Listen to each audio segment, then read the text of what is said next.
తెలుగుదేశం కుటుంబ సభ్యులందరికీ నా నమస్కారాలు, అభినందనలు, శుభాభినందనలు.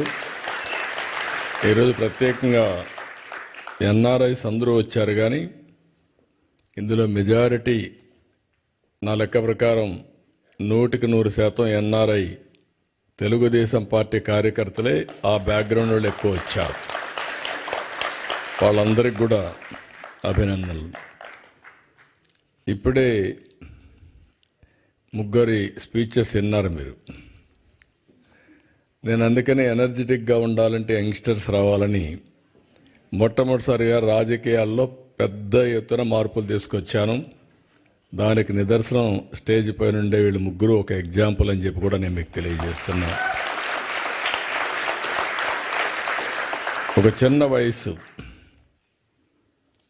అవకాశాలు ఇస్తే అందిపుచ్చుకునే స్ఫూర్తి. ఇక్కడ మీరందరినీ చూసినప్పుడు ఉదయం నుంచి మాట్లాడుతున్నా, ఎవరెవరు ఎక్కడెక్కడ నుంచి వచ్చారని. దగ్గర 12 దేశాలు ఇచ్చారు, ఇంకా ఎక్కువ ఉంటాయి, కానీ ఇక్కడ ఉండేవాళ్ళు 12 దేశాలు ఉన్నారు. ఆంధ్రప్రదేశ్లో జిల్లాల మరిగా మీరు ఈ దేశాల్లో ఉన్నారు. యూకే నుంచి వచ్చారు. చేలు పైకెత్తండి. యూకే వాళ్ళందరూ చేలు పైకెత్తండి. Okay, very good. స్విట్జర్లాండ్, ఎక్కడైతే ఉన్నాం ఇక్కడే. ఒకప్పుడు నేను ఎయిర్పోర్ట్కి వస్తే ఎవరు కనపడేవాళ్ళు కాదు, ఒక్కరు కూడా ఉండేవాళ్ళు కాదు. కాదమ్మా, బిగినింగ్లో మీరు ఎవరు లేరు, 95లో ఎవరు లేరు ఇక్కడ. తర్వాత వచ్చారు మీరంతా. అప్పట్లో ఇక్కడ ఎవరూ లేరు. యూరోప్లో అసలు తెలుగు వాళ్ళే ఉండేవాళ్ళు కాదు, ఇండియన్స్ కూడా లేరు. అప్పట్లో యూరోప్ కూడా ఇండియన్స్ని అలో చేసేవాళ్ళు కూడా కాదు, కన్జర్వేటివ్గా ఉండేవాళ్ళు. ఇప్పుడిప్పుడు లిబరలైజ్ అయ్యారు.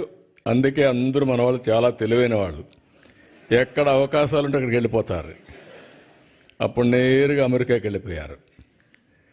ఇప్పుడు అమెరికా నుంచి చూస్తే, ఇప్పుడే ఒక మిత్రుడు మాట్లాడాడు, చాలా బాగా చెప్పాడు. బోలెడన్ని అవకాశాలు ఉన్నాయి యూరోప్లో. ఇది ప్రారంభం మాత్రం. మీరు ఊహించనటువంటి అవకాశాలు ఇండియన్స్కి ప్రపంచం మొత్తం వస్తాయి.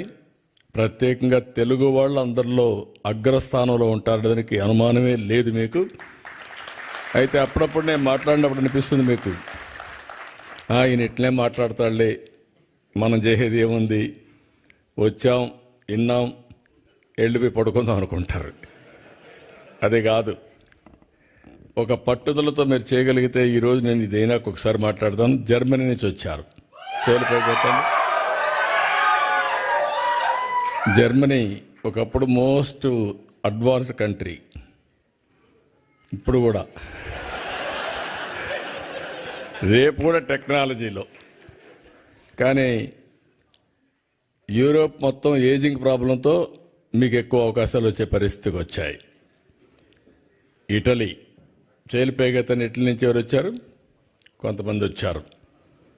నార్వే నుంచి వచ్చిన వాళ్ళు చేలిపైగతండి, మార్నింగ్ కనపడ్డారు. స్వీడన్, పోలాండ్, ఫ్రాన్స్,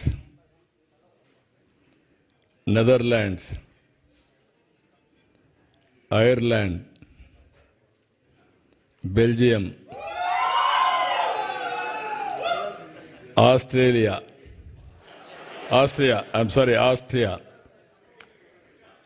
నువ్వు ఉన్నావు. లేకపోతే చాలా కొరతగా ఉంటుంది. నేను అదే అన్నాను. ఇప్పుడు ప్రపంచంలో ఎన్ని దేశాలు ఉన్నాయో అన్ని దేశాల్లో తెలుగు ఫుట్ ప్రింట్ ఉండాలి. అన్ని దేశాల్లో తెలుగు వాళ్ళు ఉంటారు, ఇండియన్స్ ఉంటారు. అది సాధ్యం. ముందు ఆ విశ్వాసం మీకు వస్తే ఇది ఎట్టి పరిస్థితుల్లో కూడా జయప్రదం అవుతుంది. ఇప్పుడే మన వాళ్ళందరూ మాట్లాడినట్టు, నా జీవితంలో ఇన్ని దేశాల్లో మీరు ఉన్నారని కూడా ఊహించలేదు. నేను మీరు వెళ్తారని కూడా ఊహించలేదు. చెప్పాను చాలాసార్లు, ఎప్పుడు మాట్లాడినా చెప్తూనే ఉంటాను. కానీ దాన్ని అందిపుచ్చుకొని మీరు ఇన్ని దేశాలకు పోతే ఫస్ట్ టైం నేను జైల్లో ఉన్నప్పుడు ఎక్కడెక్కడి నుంచో మీరు డెమాన్స్ట్రేషన్లు చేస్తూ ఉంటే ఇన్ని దేశాల్లో తెలుగు వాళ్ళు ఉన్నారా అని నాకే ఆశ్చర్యం కలిగే పరిస్థితి వచ్చింది. అది 1-2 రోజులు చేయాలా మీరు? నేను జైల్లో ఉన్న 53 రోజులు నిరంతరం మీరు ఉద్యమాలు చేశారు. దీనికి నా జీవితాంతం నేను అనుకున్నాను. కొంతమంది చనిపోయినా గుర్తుంటారు, కానీ నేను బ్రతుకున్నగానే గుర్తుపెట్టుకున్నారంటే నా జీవితంలో మర్చిపోలేను. అక్కడి నుంచి ఎన్నికలు వచ్చాయి. ఎన్నికల్లో కూడా చాలా సమర్థవంతంగా మేము ఆలోచించాం. రాష్ట్ర భవిష్యత్తు ఒక పక్క, రాజకీయాల్లో ఉండదగ్గ వ్యక్తి కాని వ్యక్తి ఆ రాష్ట్రంలో ముఖ్యమంత్రిగా ఉంటే ఏం జరిగిందో మనం చూసాం. అందుకని అందరం కలవాలనుకున్నాం.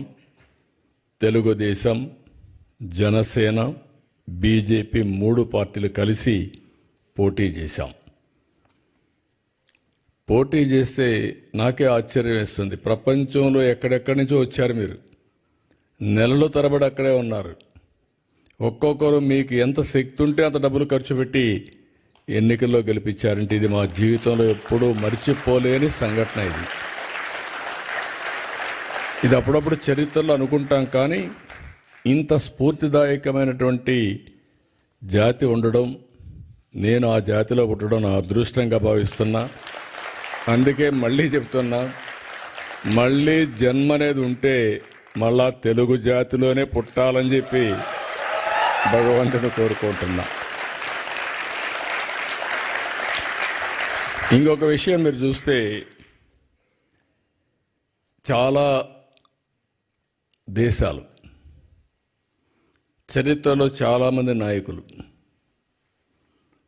పౌరుల్ని తయారు చేయడంలో వాళ్ళు ఒక బాధ్యత తీసుకొని చేశారు.